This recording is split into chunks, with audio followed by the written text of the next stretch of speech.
शहर की भीड़भाड़ से दूर कच्ची सड़कों और हरे भरे खेतों के बीच बसा था एक छोटा सा गांव काशीपुर, जहां हरे भरे पेड़, लहराती हुई नदियां और फसलें सब कुछ था इस गांव में। लोग अमीर नहीं थे, लेकिन मेहनत, ईमानदारी और अपनापन हर घर में भरा हुआ था। उसी गांव के कोने में एक टूटा फूटा घर था, जहां कैलाश अपनी पत्नी विमला और 10 साल के बेटे कटहल के साथ रहता था।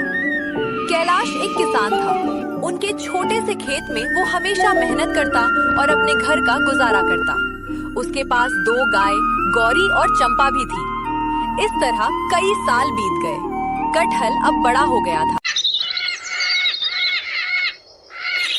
एक दिन कैलाश ने कटहल से कहा, अरे बेटा, अब तू बड़ा हो गया है, तुझे अपनी जिम्मेदारियां समझनी होगी। मैं और तेरी माँ तो सुबह सुबह खेत चले जाते हैं, इसलिए हमारी दोनों गाय गौरी और चंपा को हम चराने नहीं ले जा पाते। इसलिए अब से ये जिम्मेदारी तेरी है कि तू हमारी गौरी और चंपा का ध्यान रखे। ठीक है पिताजी, अब से गौरी और चंपा को खेत पर ले जाकर चराने की जिम्मेदारी मेरी। आप और माँ दोनों निश्चिंत होकर खेत जाइए। तभी वहाँ विमला भी आ जाती है। अजी चलिए, आज तो बहुत देर हो गई। अच्छा बेटा कटहल, मैंने नाश्ता बना दिया है, तो याद से नाश्ता कर लेना। हाँ माँ, मैं नाश्ता कर। फिर दोनों पति पत्नी अपने खेत की तरफ चल पड़े। मेरे माता और पिता मेरे लिए कितना कुछ करते हैं, अब से मैं भी उनके हर एक काम में उनका साथ दूंगा। कटहल भी नहा धोकर नाश्ता करने बैठ जाता है। नाश्ता करने के बाद वो अपने दोनों गाय गौरी और चंपा के पास गया और बोला, अरे कैसी हो गौरी और चंपा, आज से तुम दोनों की जिम्मेदारी हमारी। चलो आज तुम्हें चराने ले चल। फिर कटहल अपने दोनों गाय गौरी और चंपा को चराने ले जाता है। अरे सुनो गौरी और चंपा, आज तुम दोनों आराम से घास खाना, क्योंकि हमें नदी के किनारे जाना है। तुम्हें तो पता ही है कि मुझे नदी कितनी पसंद है। कटहल गौरी और चंपा को खेत में चढ़ने के लिए छोड़ देता है और खुद एक पेड़ के नीचे आराम करने लगता है। वाह भाई, गाय चराना भी कितना आसान काम है। बस छोड़ दो, खेत में खुद ही सारा घास खा लेती है। जब तक ये दोनों घास खा रही है, तब तक मैं नदी के किनारे घूमने चला जाता हूँ। अरे गौरी और चंपा, हम जा रहे हैं नदी के किनारे, तुम दोनों यही आराम से घास खाओ। ठीक है, हम जल्दी आ जाएंगे। इतना कहकर कटहल नदी की तरफ चल पड़ा। दरअसल कटहल को नदी बहुत पसंद थी। वो हमेशा नदी के किनारे जाकर बैठा करता था।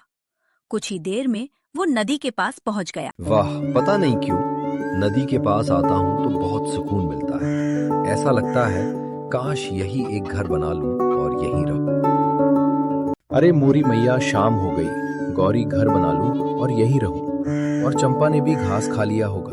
चलो अब उन्हें घर लेकर चलता हूँ। फिर कटहल गौरी और चंपा के पास गया। अरे बस भी करो गौरी और चंपा, और कितना घास खाओगी।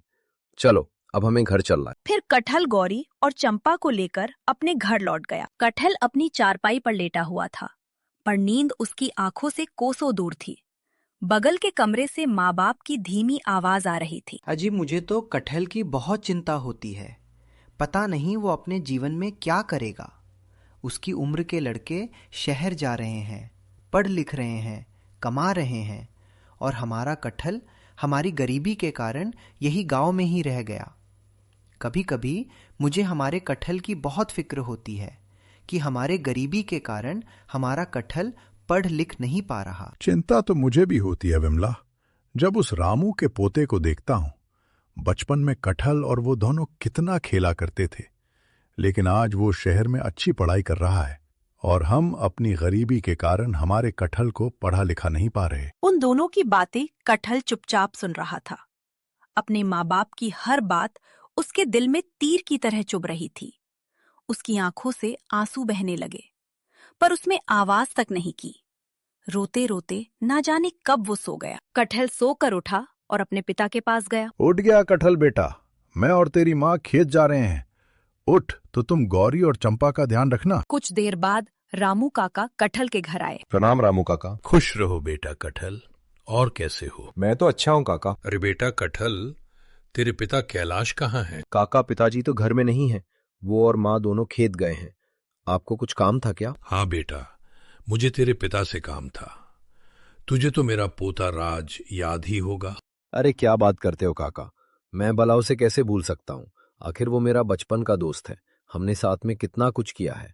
जैसे नदी तैरकर पार करना, मुखिया के बगीचे से आम चुराना और भी बहुत कुछ। हाँ, बचपन में तुम दोनों बहुत ही शरारती थे, लेकिन अब वो बड़ा और समझदार हो गया है और अगले हफ्ते वो शहर से कुछ दिनों के लिए गांव आ रहा है। उसे खेती बाड़ी से जुड़ी कुछ जानकारी चाहिए, तो मैंने सोचा तेरे पिता कैलाश से अच्छा उसे कौन सिखा पाएगा। रामू काका की बात सुनकर कटहल की आंखें चमक उठी। उसने खुशी से बोला, क्या बात कर रहे हो काका, मेरा दोस्त गांव आ रहा है। ये तो बहुत ही अच्छी खबर सुनाई आपने। काका आप चिंता मत करिए, मैं पिताजी से जरूर कहूंगा कि वो राज को खेती की सारी जानकारी दे। तभी रामू काका ने कटहल से कहा, बेटा कटहल, क्या मैं तुझसे एक बात पूछ सकता हूँ? हाँ काका, पूछिए ना। बेटा, तेरी उम्र के सारे लड़के पढ़ने शहर चले गए, लेकिन तू अभी भी गांव में है और तू पढ़ाई क्यों नहीं करता?